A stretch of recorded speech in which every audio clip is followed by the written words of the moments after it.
என்ன மாமே மூஞ்சி தாத்தா குஞ்சு மாதிரி சுருங்கி போயிடுச்சு. அட போ மாமே, வாழ்க்கையே வெறுப்பா இருக்கு. ஏன் சோகமா இருக்க மாமே?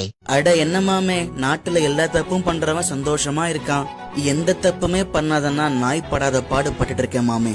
நல்லவங்கள ஆண்டவன் சோதிப்பான், கைவிட மாட்டான். கெட்டவங்களுக்கு ஆண்டவன் நிறைய கொடுப்பான், ஆனா கைவிட்டுடுவான்.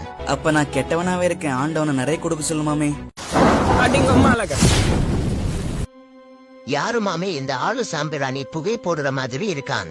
நான் தான் கடவுள். நீங்கள் பேசிய அனைத்தையும் கேட்டுதான் இங்கு வந்தேன். என்ன ப்ரோ கடவுள்னு சொல்றீங்க, இப்படி ஒட்டு கேட்டுட்டு வரீங்க? சரி, எதுக்காக இப்ப வந்தீங்க? கெட்டவர்கள் எவ்வளவு இன்பத்தை அடைந்தாலும் அவர்கள் நரகத்திற்குத்தான் செல்வார்கள். ஆனால் நல்லவர்கள் எவ்வளவு துன்பத்தை அடைந்தாலும் அவர்கள் சொர்க்கத்தில் என்னோடு இருப்பார்கள். நீங்க என்ன ஃபிகரா உங்க கூட இருக்கிறதுக்கு? இப்ப என்ன சொன்னீங்க? நல்லவங்க எவ்வளவு கஷ்டப்பட்டாலும் சொர்க்கத்துல உங்க கூட இருப்பாங்கன்னு தானே சொன்னீங்க? ஆம் மகனே.